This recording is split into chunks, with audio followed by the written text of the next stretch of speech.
Assalamualaikum warahmatullahi wabarakatuh. Salam sejahtera untuk kita semua.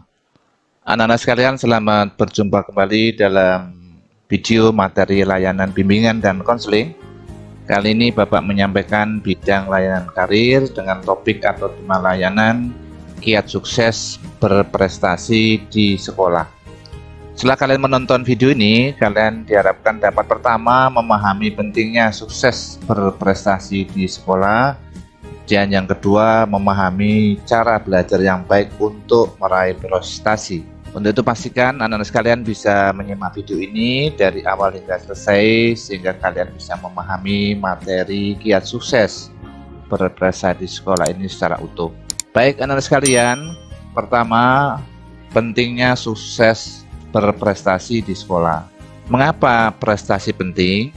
Sekurang-kurangnya ada beberapa hal. Yang pertama, bahwa prestasi ini penting karena masa depanmu itu tergantung saat ini. Jadi jangan kalian berpikir bahwa masa depan saya ya nanti, tergantung nanti. Itu adalah pendapat yang keliru. Maka kalian harus berpikir masa depanmu tergantung saat ini. Untuk itu kalian perlu mempunyai prestasi, khususnya prestasi dalam prestasi belajar. Kemudian yang kedua, anak-anak sekalian, bahwa kalian adalah sebagai generasi penerus bangsa. Sebagai generasi penerus bangsa tentunya perlu memiliki prestasi sehingga masa depan bangsa kita bisa lebih cerah, lebih baik lagi, karena masa depan bangsa kita adalah salah satunya terletak di pundak kalian. Untuk itu jadilah remaja yang berprestasi, remaja yang sukses di sekolah di bidang apa yang kamu sukai. Kemudian anak sekalian, untuk berprestasi itu apa syaratnya? Nah, dalam rangka berprestasi itu tentu kalian harus memahami satu, persiapan menghadapi pelajaran, kemudian bagaimana kalian bisa menciptakan pusat belajar di rumah, kemudian yang ketiga kalian bisa bagaimana mengatur waktu sampai pada kegiatan-kegiatan yang akan dilakukan dalam belajar. Nah, langkah-langkahnya bagaimana anak-anak sekalian terkait dengan persiapan menghadapi pelajaran? Nah, di sini Pamela Espelan dalam buku Pintar Remaja Gaul menjelaskan ada beberapa langkah yang dapat kalian jalankan untuk persiapan menghadapi pelajaran itu. Yang pertama adalah di rumah, artinya sebelum berangkat kalian sekolah, menghadapi pelajaran di sekolah, itu kalian tentu periksa dulu barang-barang yang dibutuhkan hari itu, apakah semuanya sudah lengkap untuk dibawa. Jadi ini cek and recheck ya sebelum berangkat.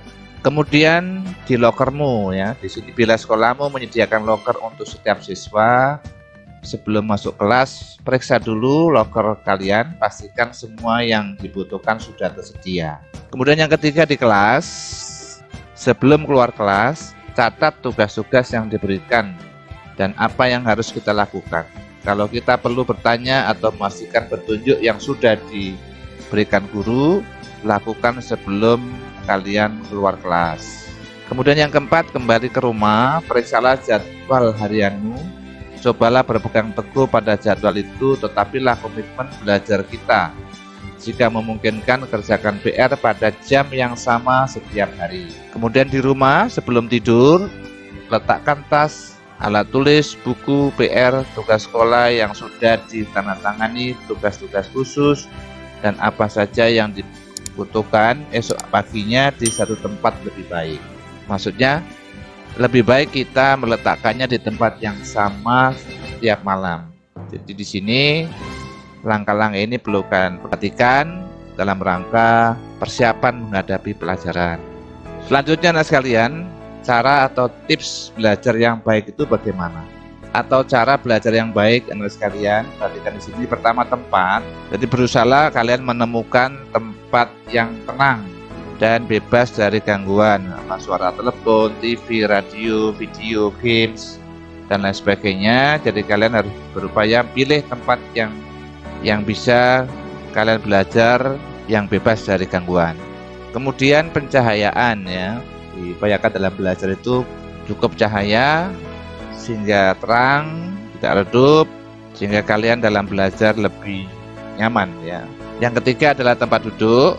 Ini juga kalian perhatikan supaya bisa lebih berkonsentrasi, apakah di sofa empuk misalkan ketika membaca cerita, tapi diupayakan tempat duduk itu di kursi yang berpunggung di depan meja ya.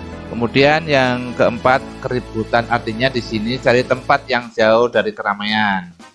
Hindari ya, jangan sampai dalam belajar itu kalian ada suasana ribut ya, berisik. Jadi upayakan supaya belajar ini bisa tenang dan jauh dari pusat keramaian. Kemudian yang kelima, alat tulis. Maksudnya adalah kalian jangan sampai banyak membuang waktu yang berharga gara-gara mencari alat tulis. Apa itu pensil, bolpen, karet penghapus, penggaris, rautan dan sebagainya, itu upayakan sudah ada di meja belajar. Jadi letakkan barang-barang tersebut dalam sebuah tempat atau kotak.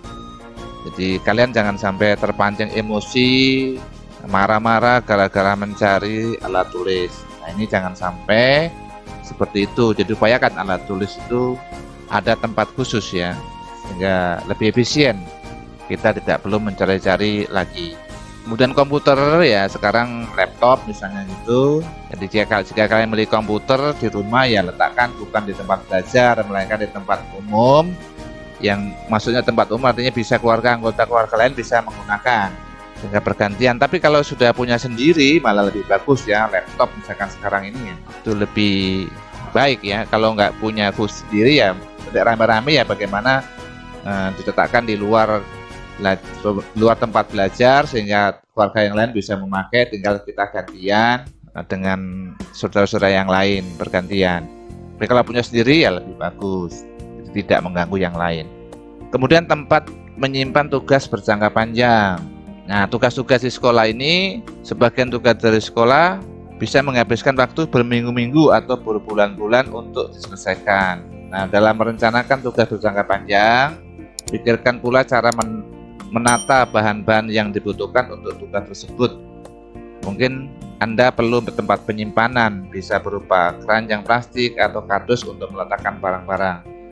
Jadi artinya ada barang-barang yang perlu kalian simpan untuk jangka panjang, ini harus diupayakan ada tempat untuk penyimpanan.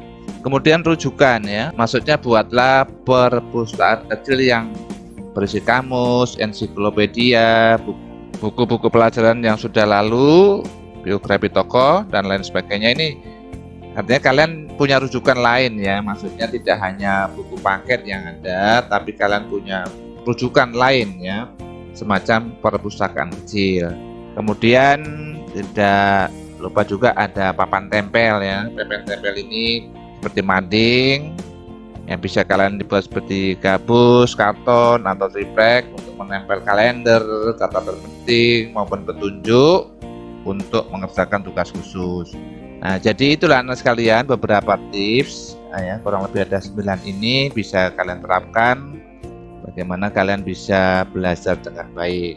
Nah, baik anak-anak sekalian, terima kasih atas perhatiannya. Jangan lupa kalian subscribe, kemudian tekan tombol loncengnya dan kalian share kepada teman-temanmu sehingga video ini sangat bermanfaat bagi temanmu yang lain. Demikian kurang lebihnya, mohon maaf. Assalamualaikum warahmatullahi wabarakatuh.